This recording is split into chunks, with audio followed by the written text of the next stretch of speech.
ISTV. Back again with this another video. Friday Sport Preview Show. Oh my goodness. Come on, people. Hey. Thank God it's Friday. ISTV. Again. Y'all ready? What are you waiting for? That's the talking point tonight. At Man City, for Frontrunners. We're going to discuss that tonight. Let's sit back, people. I tell you, it is what it is. I tell you once again on this station. When it rains, it's actually raining outside and it's pouring heavily. Oh. Goodness me. Robbie! What's going on, bro? Talk to me, Robbie. You're welcome to the show. Robbie, you ready? Good evening, the Don. Good evening from Nigeria. Good evening from Ibadan. And of course, let me say good evening from West Africa as it is. It's a wonderful evening right here. And it's very, very good to be back on the program once again.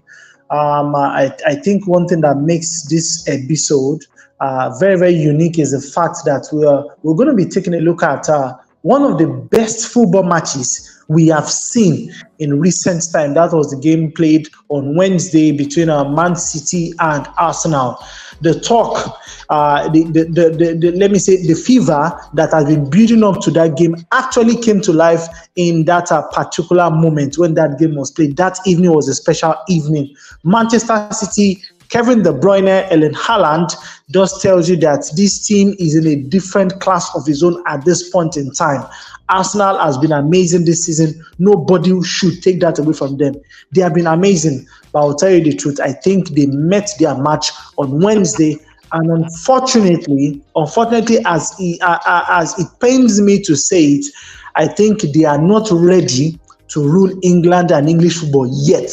But are they potential contenders to the throne? I would say a big yes to that. But right now, they should step aside and, of course, let the big boys do the talking. Because right now, Manchester City are more or less the SI unit when we're talking about the best football in English football right now. And Arsenal are not it. And of course, yesterday, disappointingly, United let a 2-goal lead drop off their lap. That was in that game against Tottenham Hotspur. I saw the game at school at halftime. At halftime, I had to go and sleep, only for me to wake up this morning and find out that United actually drew the game. So I think it's a disappointing one for United. Their top 4 race or their top 4 ambitions are not certain at this point in time. They really need to put in a lot of work. And finally, before I step down, Chelsea have been hitting new lows upon lows, and of course, it is disappointing to see what that man Frank Lampard is doing to the club. And I said at a point in time that whatever goodwill, whatever credit that Frank Lampard has built with that club over the years as a player and first and foremost as a manager during his first stint, unfortunately, I think he just blew everything away with his second coming. On that note, I say let us get cracking on the show. Oh my goodness, thank you so much, Robbie. All right, I'm going to welcome this great gentleman all the way from United Kingdom. He's not going to take it seriously with you. He's going to be mad with you, Robbie. I swear down. Offense ready. He's not taking it lightly. He said, Arsenal still on top. Arsenal still on top. Robert, talk to me. Do you believe so? Arsenal still on top. Talk to me. Welcome to the show, bro. Yeah, Don, thank you so much. It's good to be back on Intercontinental Sports TV. It's been a minute, and a lot has happened to us now since the last time I've been there. Hey. We drew to Liverpool, 2-2 draw to Liverpool, 2-2 draw to West Ham, and then finally the great fall at the Etihad Stadium against Manchester City. Well, many people on this platform have predicted it. I was sticking with Arsenal up until the very end, but to be honest, after the West Ham game, I lost hope. And at Manchester City, what can I say? They crumbled like a pack of cards, just like a card stacked like in a pyramid. That's how they crumbled against Manchester City. Man. And just like Robbie said, yeah, maybe it's time for the big boys to show us how it's done. I said it in time past before. Man City have done it year after year. There's a reason why they're champions, and we can see that right now. So I don't know. Maybe it's too soon to congratulate Manchester City. Maybe Arsenal can still do something. Only time will tell. All right, only time will tell. Big up, bro. You're welcome to the show. And lastly, this first man, all the way from inside Oshodi, I'm going to welcome the chief himself, the baddest nigga of Manchester United. He's fuming.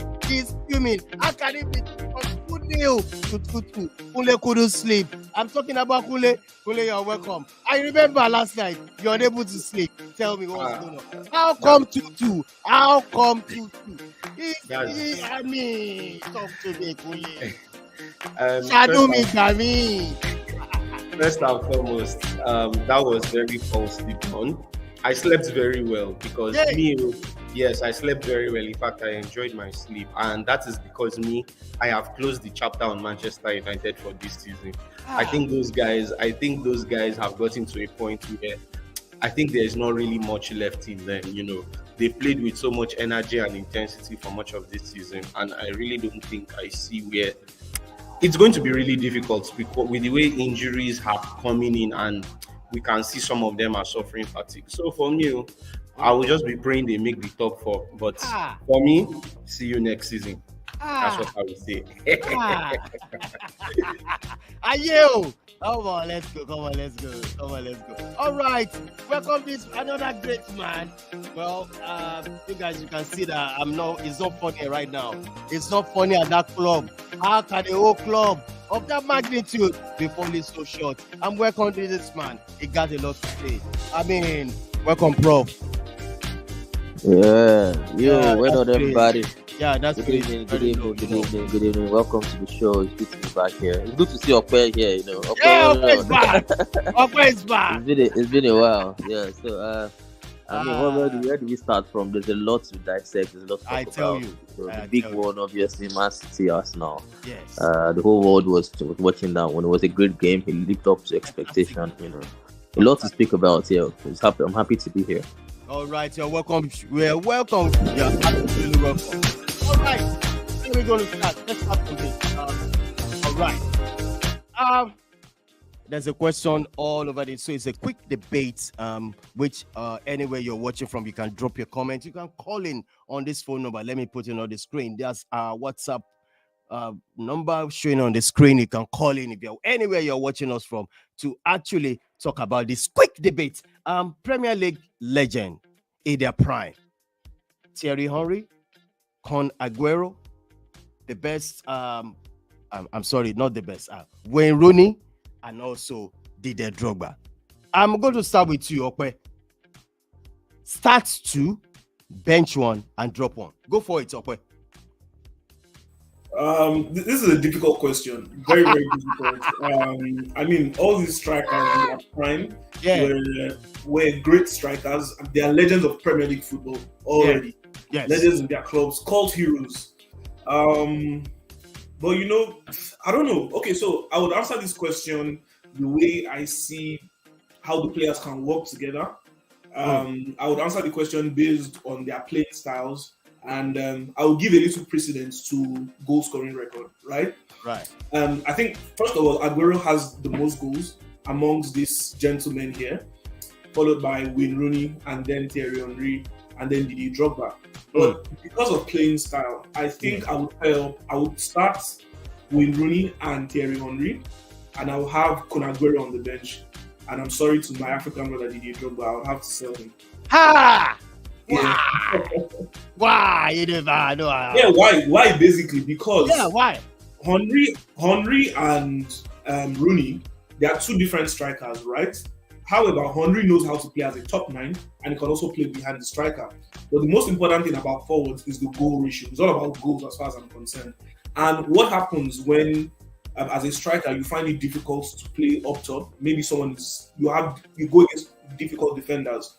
Henry, Rooney, and Aguero know how to go deep, go to the side, get the ball, and get the best of their team and incorporate them into the style of play. Didier Drogba is more of the traditional number 9. Yeah. He loves the hold-up play. Yeah. Don't get me wrong, he's good with link-up plays as well, but that's not his forte. And just like I said, I will give a little precedence to goal scoring records. So I would go for Henry and Rooney. Start both of them. Henry up top, playing as the top 9. Rooney behind him as the number 10, his favorite position. I have Kun Aguero on the bench, and I'll sell Didier Drogba for a hefty sum of money. Yeah. Oh, real good. All right, Kule, do you disagree or do you agree with it? Go for it, Kule. For me, I slightly agree with Okpe. In fact, I would say I go with him 100% because there is no way you will put out a Thierry Henry. I'm sorry. No, as far as the Premier League is concerned, Thierry Henry has to be there because Thierry Henry is someone who brought attention to the Premier League. Yes. You understand? I mean, there is nobody who didn't fall in love with this guy. Like, I want to see, there's nobody who can have anything bad to say about him. I've not heard anyone who ever said any negative comment about him. I mean, if you look at someone like Rooney now, you could even say, okay, Rooney had attitude issues when he was much younger, maybe because of his boxing, boxing background. Boxing background, thank you very much. But Thierry Henry was not that. So Thierry Henry has to be there. Who I will put beside him, I think I would put Didier Drogba beside him. Yes, I wouldn't sell Didier Drogba or bench him because Didier Drogba made Chelsea were not much of a big team before his arrival, but his arrival, coupled with when Jose Mourinho came in 2004, changed the face of the Premier League forever. So I would say that this was building. And I mean, Chelsea we see where Chelsea is today. It's all because of Drogba. That's why I'm not surprised. Shaya says that Drogba was the reason. No, he does have a fair point, and that goes to tell you that the legendary status is built there because you can't mention Chelsea's emergence without mentioning Didier Drogba. Absolutely. Who I will bench here? I will bench Kun Aguero. Yeah. And yes, I will bench him. Yes, I'll bench him. No, I will give my reasons. I will bench Kun Aguero and sell Wayne Rooney. I know it's crazy. You will say because I'm a Manchester United fan. Yeah, but the reason why I would say I am selling Wayne Rooney is because before Wayne Rooney came, yes, he's Man United's all-time top scorer, right? But Manchester United was already a well-established team before he came. Absolutely. You understand? Yeah. They were already prolific forwards before. Manchester United was huge, but before the arrival of Thierry Henry, Kun Aguero, and Didier Drogba, these clubs were not huge. So it would be unfair to say sell Aguero because Manchester City's prominence is owed to the guy. I mean, like you rightly said, like Okwe rightly established, he has more goals than any of these guys. He has more Premier League goals than any of these guys. So that goes to tell you how important he is to Manchester City's rise to prominence. And because of that, I will put him on the bench. But I will sell Wayne Rooney. You will sell Wayne Rooney? Yes, simply because. Yes, I understand. Emma Benisa, see, I'm prostrating. You can see my head. The we are talking about Wayne Rooney, Well, yeah, it's difficult. It's difficult. It's difficult, but like I said, Manchester United were well established before he came. So it would be unfair to not consider these guys who made these teams. They were not on the radar, like I said, but when they came, things changed. All right. Okay. Robbie, do you have any contrary opinion to this? Who are you going to start two, bench one, and sell or drop one? Robbie.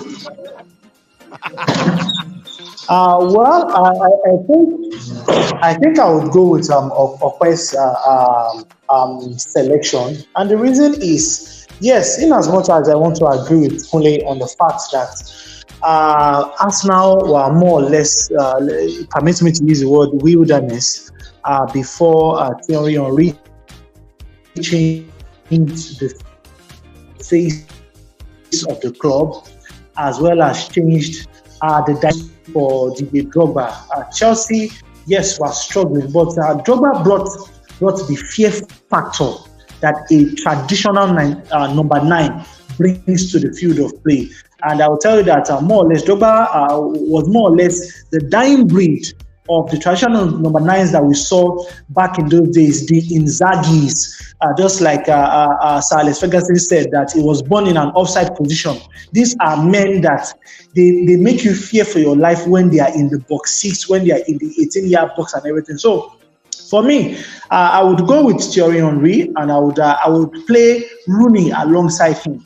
Why would I do that? I'll do that because Rooney is somebody like I would not liken him to Deji Okucha. He knows how to pick his passes. One of the greatest goals scored by United as a team in English Premier League has been linked to that pass made by Wayne Rooney to Robin van Persie against Aston Villa. So it tells you that this is somebody that has the ability. His long-range prowess, you can put it almost side by side alongside. I'm trying to remember the name of this. United.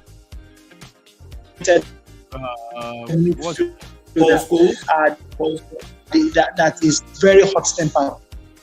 You can put his shooting ability alongside him. So, Paul Scholes, thank you very much. You can put his shooting ability alongside Paul Scholes. Let us not forget one beautiful goal that Rooney scored for United against Everton. And it tells you the power that this man packs in his left foot. So I will play Rooney alongside Thierry Henry. I would keep Aguero on the bench because of what he also brings to the table.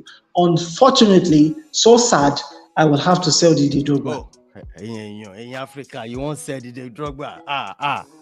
All right. Well, let me welcome Prof once again. You are the one who brought up this debate. You are the one really. All right, Prof, what's your opinion on this? What's your thought? I mean, I want you to start 2, bench 1, and sell or drop 1. Prof. Yeah. For me, this is one of the very few times that I'll be in support with Kunle. I think I agree totally with Kunle's choice. Being that, look, if you look at this four strikers, there's only one player here who can hold the ball as much, who knows how to play the hold-up play. That's the football style of holding the ball up, which, as Robbie said, is a dying breed now. Is a dying breed now. But if you look at the game against Arsenal, that was exactly how Erling Haaland punished them. Was strong and big, held off defenders, laid it down. That's a typical Didier Drogba. If you have him as an asset to a team, when you have a player like that, also is the best header of the ball amongst these four as well. So I've mentioned 2 qualities now, 2 attributes that these other 3 don't have. So it's a no-brainer that I have to keep Didier Drogba in the team. And alongside him is Thierry Henry, Premier League legend. I mean, the boys have alluded to him. I can't say we can't speak highly enough of Thierry Henry. So I would, because of time, I would start Didier and Thierry, bench Kun Aguero and sell Rooney. All right. Prof is clearly an unlocked. I will say it. So he's agreeing with me because I said. All right. Because I said he didn't even say bench Didier Drogba. She can see him. He didn't even say bench. It's because I said Selwyn Rooney. Well done, Prof. Yeah, all right. Well done. All right, let's get to the talking points for today. It's going to be our Man City clear front runners for the league. We all saw what happened on. I don't know whether Okwe watched the game. This game. Let me explain the game. The game is Man City versus Arsenal at Etihad. I watched the game. Live.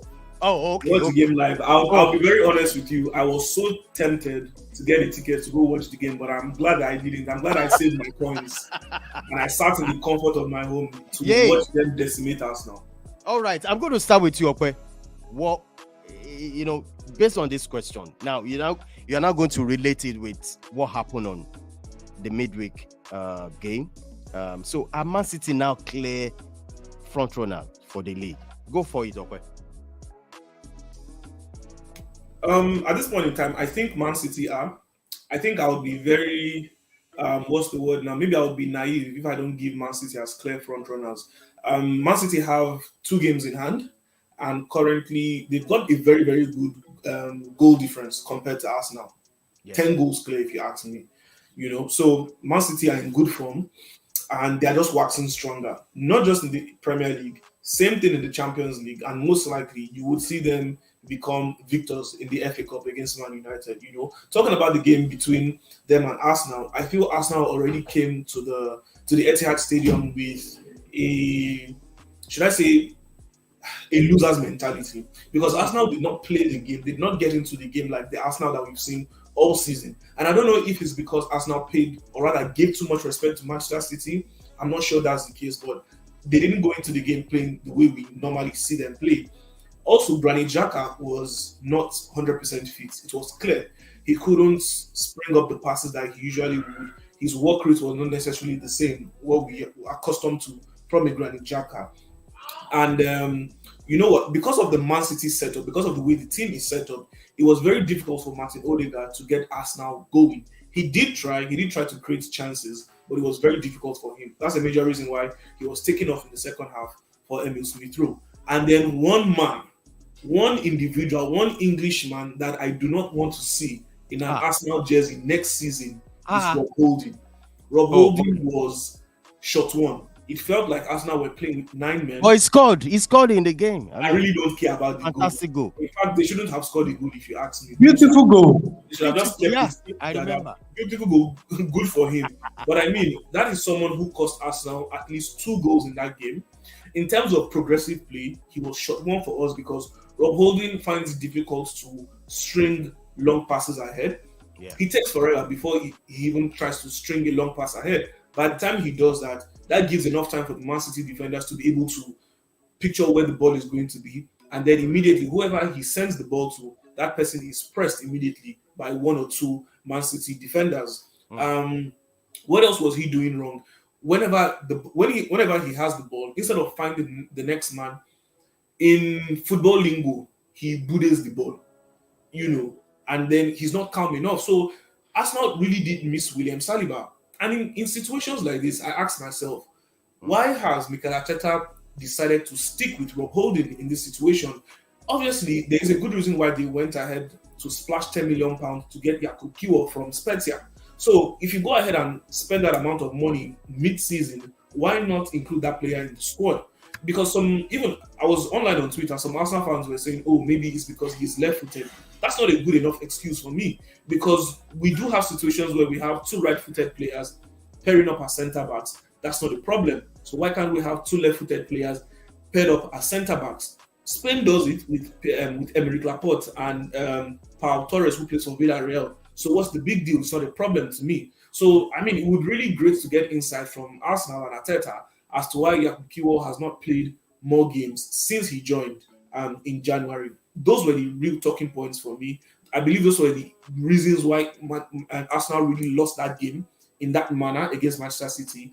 Gabriel Jesus was a shadow of himself as well. Yeah. I think he was too concerned about making an impact. You could see it. You could see that he wanted to probably send a message to his former employers. I don't think that was the game to do that. I believe he should have stuck more to the game plan, get your team involved. He was going out too wide for me, if you ask me. So, that's how the game basically went. Kudos to Manchester City. They held their own. They were very, very dominant, very, very assertive from the start. And for the first time, I would say big ups to the Manchester City fans. They made life difficult for Arsenal. All right. Thank you so much. Straight up to Prof. Prof, you've been saying this, that Arsenal cannot win the league title. I mean, why do you say so? I mean, why? You've been saying it all along. Yes. And I think it's now becoming to be a reality. Yes, it's becoming a reality. Why do you say so? Why is it the mentality? What's your thought? Yeah, look, when they were coming out from the out of the tunnel, first of all, I thought the way the game was won there. I heard one of the Oasis legend, Manchester City fan, Gallagher or something. He said he saw it right from the tunnel. Arsenal were beating right there. It's not their fault. These are players. These are young players that are coming into their own, and they lack a lot of experience of this magnitude. They've not been in this position before, and for me, it showed. I've always known. I think I've always known that towards the back end of the season, back end of the season, when the pressure mounts, it was always questionable how would they cope, how would they be able to adjust to it, because like I was saying in the last episode, I said when it's all easy and nice to play your beautiful football in the first 15, 20 games. When you come to the last 10 games, and the whole spotlight is on you, look at how big that game was. The whole world was watching that game. As a football player, you've not been in that position before. You're afraid to make a pass.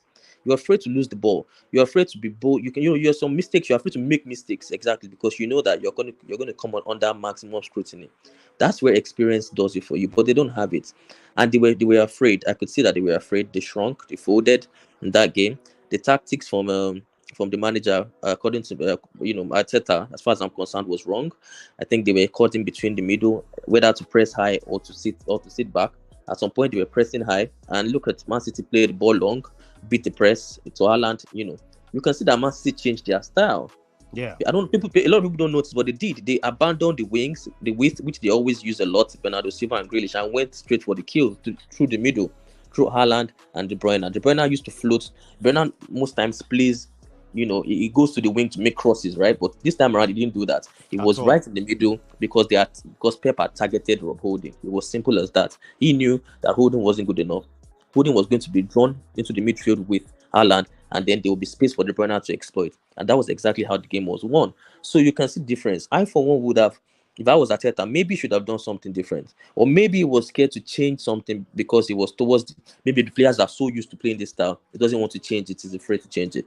But if I was Arteta, I think he should have been more cautious and possibly go to maybe a back three, because you don't have a Saliba. How about you go Gabriel, Tierney, and Ben White in the back three? And then go use Zinchenko and who else on the wing back? Just sort of defend a little bit, get the game up to 30 minutes or to the second half, and go from there.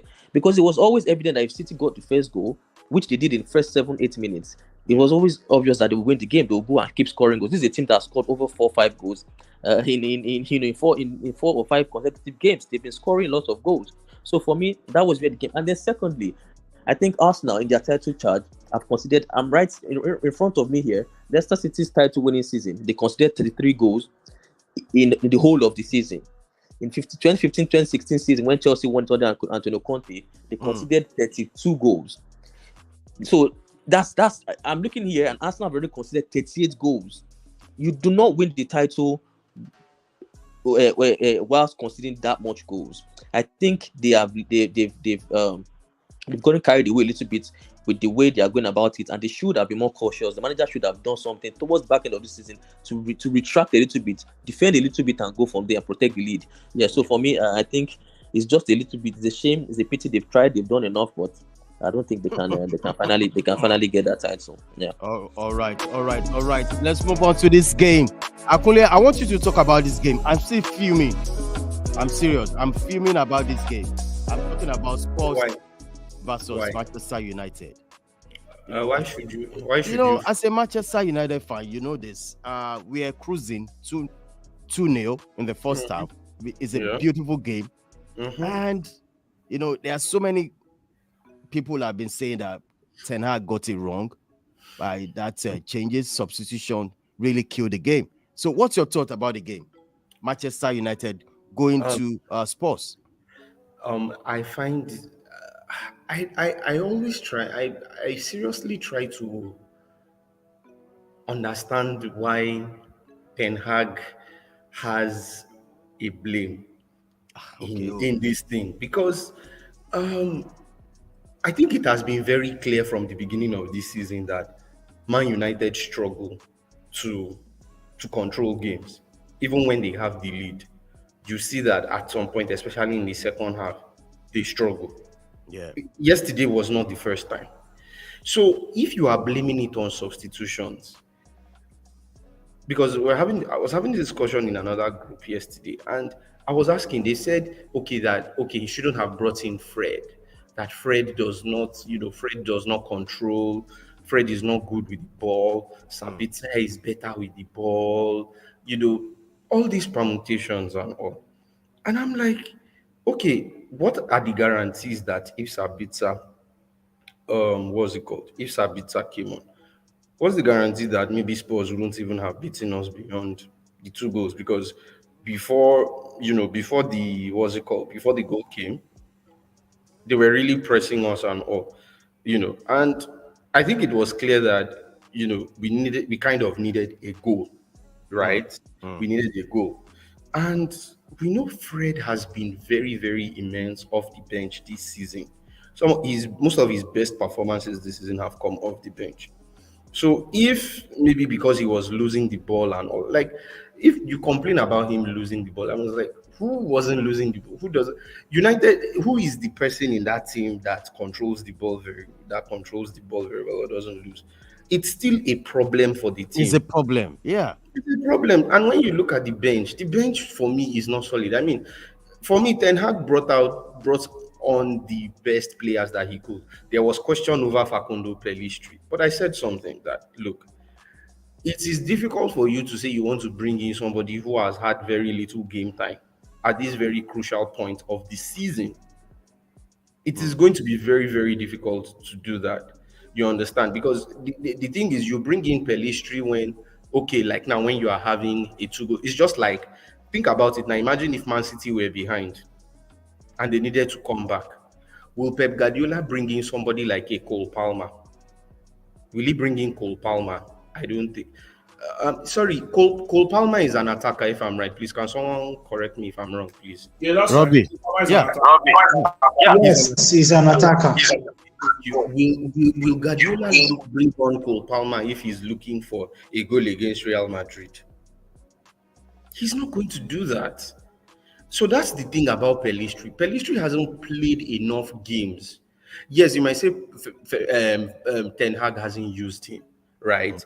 But the truth is, we have been struggling to hold leads, and you can't bring in somebody who doesn't have that much experience when you are desperately trying to hold a lead or desperately looking for a goal. It's going to be a huge gamble that you don't want to take. You understand? Yeah. So I just don't see any blame against Ten Hag. Me, I would rather blame those players because they seem not to know how to control games, and that is my major problem. That's the problem. Because if you can't control games, then there's going to be problem next season. Because United can't go like this next season. This season might have been, I don't know if I would say luck, but you can't do that if you really want to challenge for major honors next season. You need to control games.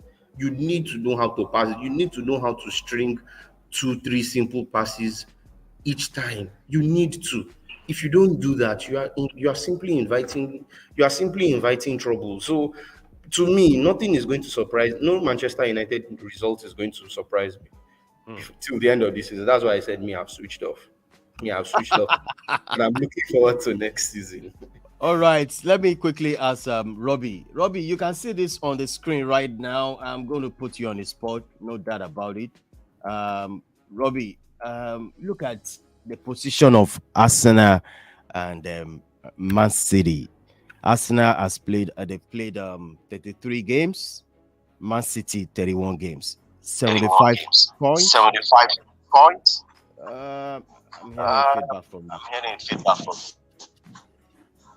Hello, can you hear me? Yeah, I can hear you. I'm hearing myself from your side. And it's doing me tickling. Can you hear me now, Robbie? I can't hear him. Yes, I can hear you. Yes, I can hear you. All right. I don't like it. I'm hearing myself. Okay, don't worry. Let me log out and log back in again. All right. Okay. Quick one. Look at this table. We have Arsenal and Man City.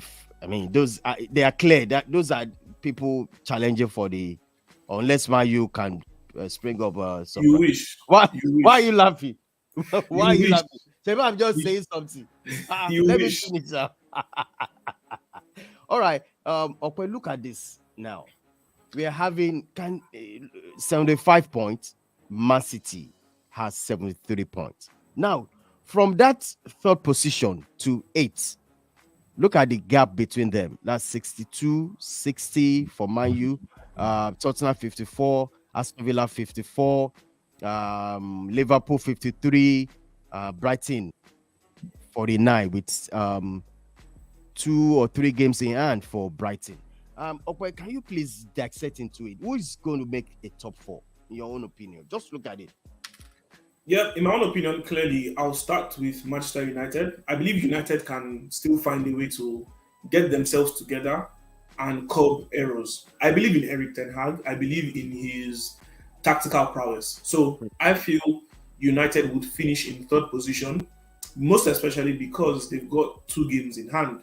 Yes. Newcastle have 1 game in hand. But looking at Newcastle's run of fixtures, Newcastle still has to face Manchester City. Newcastle still has to face Arsenal. I believe Newcastle is still going to face Brighton as well. Those are I don't think Newcastle is facing City, are they? No, they are going to face Man City. No, they are not facing Man City. They are facing you. No, they are facing Arsenal. Newcastle are facing Arsenal, not City. Okay, don't worry. I know how you feel, but don't worry, they're not facing Man City. When I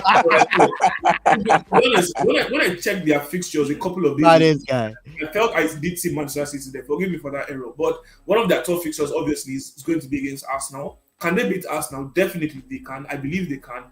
I watched their game against Spurs, and I must say that I love the brand of football that Newcastle United is playing. I feel definitely they will finish in a Champions League position. However, United have the experience. United have more quality players, and I believe United can take it over the line.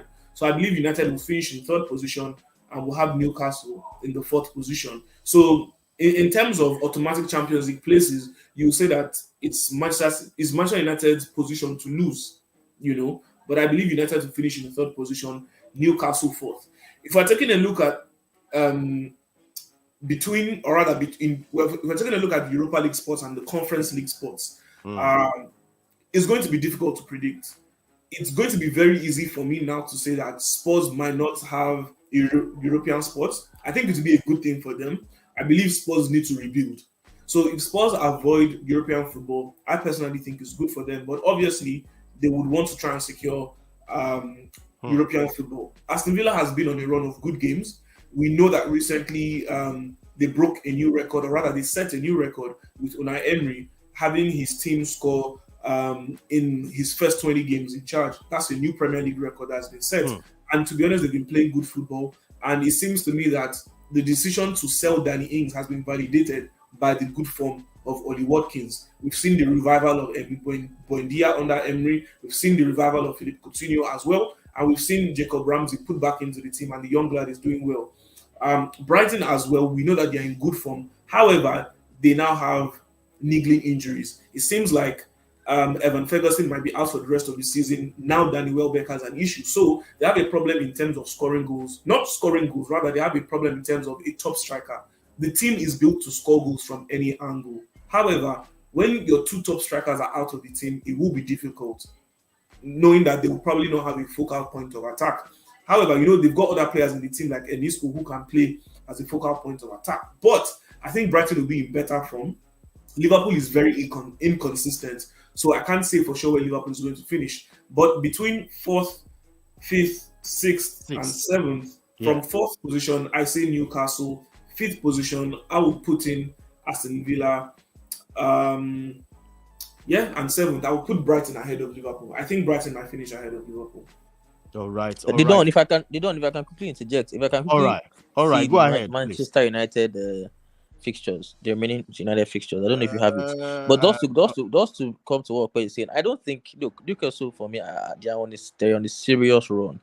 We saw what they're busy demolishing teams. That team is something else. We also what Isaac the ridiculous goal that he set up for Jacob Murphy like last night. It was such a ridiculous goal. They are full of confidence in that team. I think they all know that there's money in that team. They are fighting for their futures. They know that there will be new influx of players. So everybody's performing at an optimum level. I think Newcastle will finish 3rd, to be honest. And I think in that Champions League position, I think Man U are the most susceptible to it, because why I said this is Liverpool's fixtures are very, very kind. The fixtures Liverpool have are very kind. they can easily go on and win everything. I know they are struggling to get over the line. They did get over the line against West Ham, but I see them winning. I see Liverpool honestly winning all their fixtures. They have their players back and things like that. Manchester United, the game against Aston Villa this weekend is very huge for them. Yeah, it's very huge, because if they drop points there, then Liverpool can smell the top four very keenly. And I don't think these fixtures, like I said, I think it's very kind to Liverpool, and they might just nick that fourth position if Manchester United don't take time. So that's what I feel about it. Well, let me just quickly add this here. I think United. Let me counter your opinion. I think United would drag themselves across the line for Champions League football. Yes, you might say the fixtures are not too kind to them. No doubt, I won't argue that part. But the fact is, United's home form has been one of the best so far this season.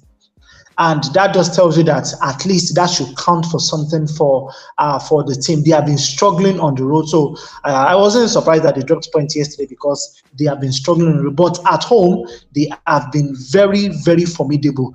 If you actually begin to look at the form of some teams in the English Premier League, Manchester United are in the top 5 of the teams that have almost pocketed maximum points from almost all their home games, except for maybe like about 3-4 games or so that they did not win. So I think United, ultimately at the end of the day, will drag themselves across the line, because I'm sure that Eric Ten Hag will squeeze those guys for those points dropped yesterday. Yeah, but Robbie, what do you think about the injuries? Because as far as I'm concerned, if Varane and Martinez were in that team yesterday, Man United go ahead and win that game comfortably. I think the fact that they are having makeshift Luke Shaw there, who, to be fair, has performed very well in centre back, but then with Lindelof and Wan-Bissaka out of position, Malaysia is not all that good enough. So I think at the back, they are leaking goals. You can see it. They keep bottling two goal leads at this crucial time of the season. And Kunle said it. They are getting tired. Yes, they are getting tired. So yes, look, the injuries I do agree with you. To be honest, that's what I'm saying. I do agree. That was the reason why I used the word that they will have to drag themselves. The reason is, at this point in time, the coach knows that the finish line is just right in front of them, and there's something you have when you're actually exercising to the point that you are tired. There's this phrase that is used that nobody dies, meaning that, see, just try everything you can to drag yourself as it is. Varane and Lindelof did not play in the FA Cup semi-finals, but United were able to scrape their way to the finals. Will they get beaten? That is a story for another day entirely. But the truth is, the onus has fallen on the coach to find a way. He has to find a way to make sure that, at least for the sake of those who are out injured, the remaining guys who are still in action get to do it for the team. So that is the reason why I said I don't know how they're going to do it. I am not in the head of the coach, but I feel that this is one point that the coach will have to rally the players together, and of course they will just have to find a way to drag themselves. But if they lose it, well, it is football. Anything happens. All right. Let's look at the next slide, which is the from 11th position to 20th position at the moment. I want to ask Kunle, please. Kunle, looking at this from number 16 to 20, who do you think is going to drop to relegation? I think Southampton are going. Really? Yes, I think so. I think they are. Then look at Everton. Look at Leicester. I feel Everton won't. That will be disaster. Kai. Yeah, I feel. But these people have 30. Okay. I feel it will be between. I feel it will be Southampton, Leicester, and maybe Nottingham Forest and Leeds United. I feel it will be between them. All right. Okay, what's your thought about this? The bottom team, who is going to relegate? What team do you think is going to relegate? That's another difficult question. But first of all, let me say that this is one of the most exciting relegation battles we've had in a very, very long time. Very, very exciting relegation battle. Before Nottingham Forest last win, they were very much wallowing in the bottom three.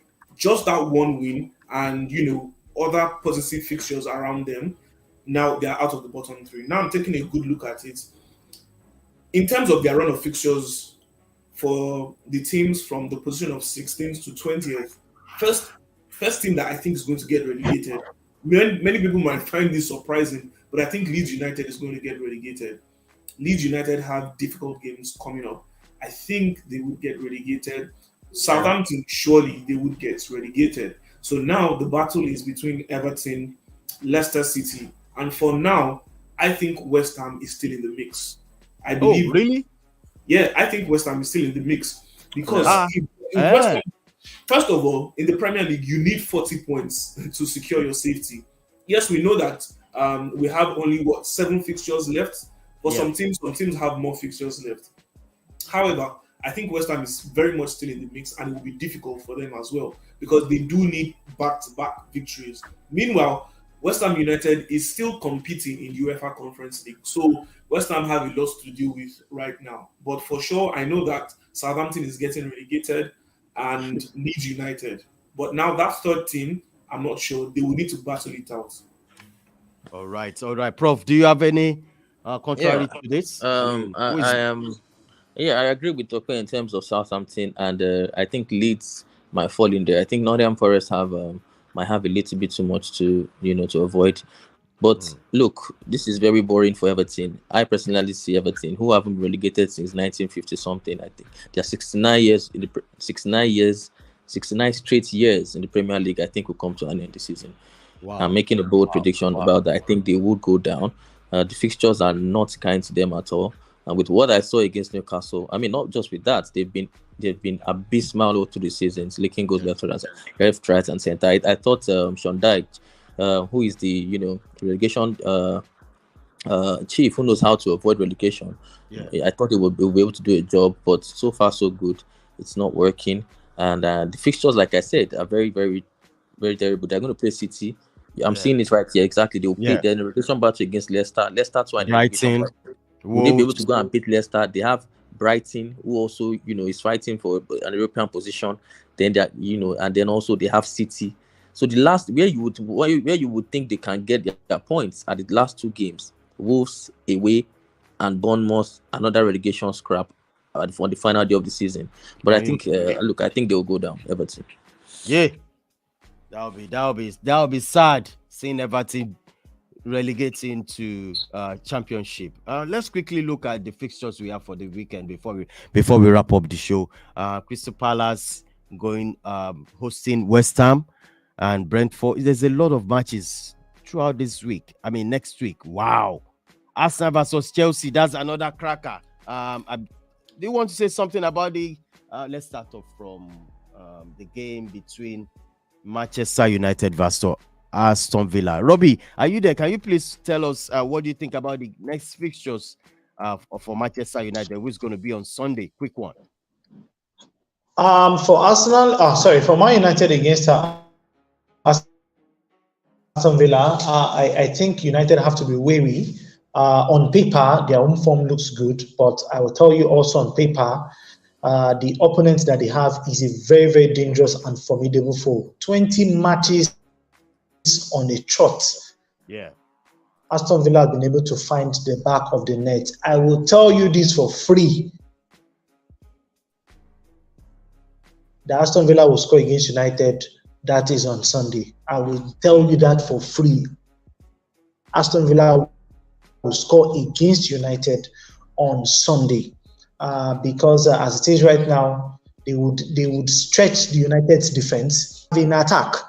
And we all know sometimes that for United, I think they just really need to brace up. And the best I see United picking from that game is also a draw. That is my verdict.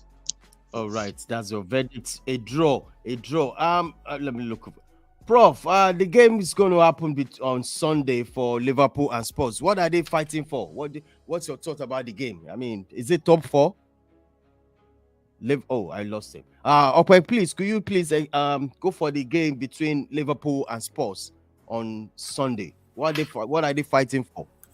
To be honest, Spurs is fighting for a Champions League spot. They are very much in contention for securing Champions League football. they would want to do that because they've been doing that consistently That's another over massive the thing, years, man. right? But and then Liverpool as well, they are also trying to secure Champions League football. Even though I personally feel that dream is dead, I don't think it's possible. So it's going to be a tough fixture. It might just turn out to be like the United versus Spurs fixture. We know that for a fact Spurs is not in the best shape. However, we did see something different in that Spurs team that played against United. I would say we saw a bit of character. I would have used other languages, but let me stick to character. I believe I saw a bit of character in them, and it seemed like they had something to fight for. That they didn't want to lose, basically. So I think Ryan Mason has probably gingered them compared to the past managers that they've had this season. And I mean that as no disrespect to those managers, but I think Ryan Mason has found a way to get through to the players. He's closer in age to the players, so obviously he can relate to a lot of things. And I think Hugo Lloris is even older than him, so he's closer to the players. He's a former Spurs player. He has coached them in an interim position before. This is his second stint as an interim coach, so maybe he can drive them to get a good result. However, Liverpool are looking much better. Yeah. Diogo Jota has come back and has been in good form. Yeah. Cody Gakpo as well has been in good form. He's been consistent. Absolutely. We've had the return of Luis Diaz. Thiago Alcantara is back in the team as well. So there are a lot of positives at Liverpool. They just need consistency. Consistency is the most important thing. And I think Mo Salah needs to do more. So if at all, in terms of a prediction, I'll just call it as a 2-2 draw between Spurs and Liverpool. All right. Moving on to this game. Prof, Chelsea will be traveling all the way, far away to the Emirates. Going to this game, can anything can happen from Chelsea? I forgot to, when we were speaking about the relegation, but I forgot to add. I'm actually with Chelsea. We're actually looking behind our shoulders because the way it is now. Yes, I mean we should include Chelsea in the relegation scrap as well. They are how many points away? They are just 9 points. Yes, they are 9 points away, so they should be included there. Yes, that's just 3 games. So when we talk about the relegation scrap, we should be speaking in regards to Chelsea as well. We should be permutating with including Chelsea as well.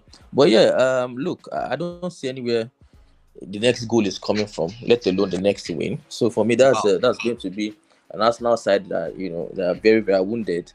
A lot have been said about them, throughout these days and week, since yesterday or 2 days ago that they lost the game. So they would obviously want to fight back and prove to everybody that, they are still there. They want to put pressure on who plays first. I think City plays first. Okay, City plays first. Yes. And so you expect that City would get 3 points in that game. So then it's going to be another pressured game for us now, but they'll be at the Emirates. The fans will be behind them. Chelsea cannot score a goal, even though it's a derby. And they would like to, Chelsea would like to make it difficult for them, possibly defensively. Yeah, but look, I cannot see past an Arsenal winning that game. Like I said, I was saying earlier, surprisingly, a lot of people don't know. Arsenal have considered more goals. Wow. Yes, I didn't know until I just stumbled upon it today. I'm like, wow, okay. So then for me, it's just evidence about what Chelsea's problem is. I think they just need to have clarity about what they need to do. I'm sure there are lots of talks going on behind the scenes now with Pochettino, who is an exciting coach. I think for me, I don't have a problem with it. These days, you don't know what you're going to get with managers. Wow. You can say this one is going to be bad, and it turns out to be good. The same mistake that Bayern Munich made, appointed Thomas Tuchel thinking it was all going to be rosy, and now they are looking at Dortmund on top of the table, and they're out of 2 competitions. So that's how quick it can turn. So you have to get the manager there and let's see what they can do first. So for me, I'm totally in support of the fact that they want to get Poch in. I think he should come in. But Prof, hold on a second, please. Do you know if you guys sign? Bring in Poch? I am seeing Kane moving to Chelsea. Yeah, people are talking about it, but they don't. To be honest, I don't see that happening. I think the rivalry in the Spurs Chelsea rivalry. Forget about Poch. I know Poch and Kane are very close, and he made Kane who he is. But I don't think that's enough to get Kane to dent his legacy that he's had in Spurs. I think the best thing for him that would likely want to go to is United. If Man United come for him, I don't think you don't want Harry Kane. Only you want Harry Kane, Robbie. The season striker. You are still asking. Before Harry Kane. Please. Robbie don't like him. Yeah, I don't know. Sorry. I'm so sorry, Prof. I think Harry Kane is a proven goal scorer. If he comes to United, I think he's going to do United a world of good. Conle might not like him, yes, because age is not on his side. But I tell you something that I like him. I'm not looking at age. Oh, okay. Harry Kane still has like 4 years. So he has so much to offer. If he can make it to United, he still has some good 4 years in him to offer. So, and I tweeted a story today that said that United fans sang at the stadium yesterday that Harry Kane see you in June. So, how much of a reality that is going to be? Well, let us wait till the transfer window opens. Okay. Lastly, before I will go to wrap up the show, okay. Chelsea is coming to Emirates. The confidence has to be back. I mean, you can't miss this one out. Considering the fact that Man City will have played on Sunday, what's your thought going into this game? Okay. I'll start off with the words used by Prof, which is the fact that Arsenal are wounded, and you expect a response from them. But you see, I've been an Arsenal fan for more than a decade, and I think I know the team too well for my own liking. And when you expect so much from them, honestly, I hate to use this word, but at this point in time, I have to use the word. They bottled it. I think Arsenal and Spurs are now dragging for best butlers. This is why I like Okwe. I like Okwe. Truth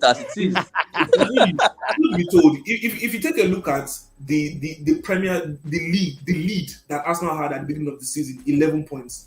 Arsenal might have just completed the best bottling job in the history of bottling. That's just the truth. So really, I don't know what to expect from them against Chelsea. But one thing I will tell you is that a game against Chelsea is one of the most intense London derbies ever. If not the best, it is the most watched, it is the most highly anticipated. I mean, the fear of Didier Drogba was instilled in me because of this fixture. So when it comes to London derbies, the truth is that you cannot really predict. But if we're going based on form and based on the way things are going, I think it might be easy for you to tilt the victory in Arsenal side simply because, quote and unquote, they have something to fight for. You expect them to still fight for the trophy. So let's see what happens. But really, I'm not expecting much from Arsenal. They can do as they please. Let's see what happens. Oh my goodness. Kole, lastly, about the game. Arsenal Chelsea. Do you have anything striking on you want to say before we wrap up the show? It's a very important game for the two teams because Arsenal needed to keep their slim hopes alive, and Chelsea needed to actually get some confidence back because I think that team is low on confidence. So it's an actually important, and the thing is, the two of them know how to have a go at each other.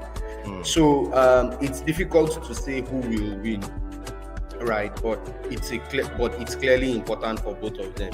One of them needs a victory to get some confidence back. But do you think? They should be able to win the game. I mean, Arsenal, they must not fall short like that. I would see a draw. Because yes, I would see a draw in this game. I would see a draw. All right, thank you so much, guys. It's beautiful to have you on board. Okay, thank you so much. It's going to be a fantastic week ahead. It was a pleasure. Thank you so much. All right, bro. One love. Cheers.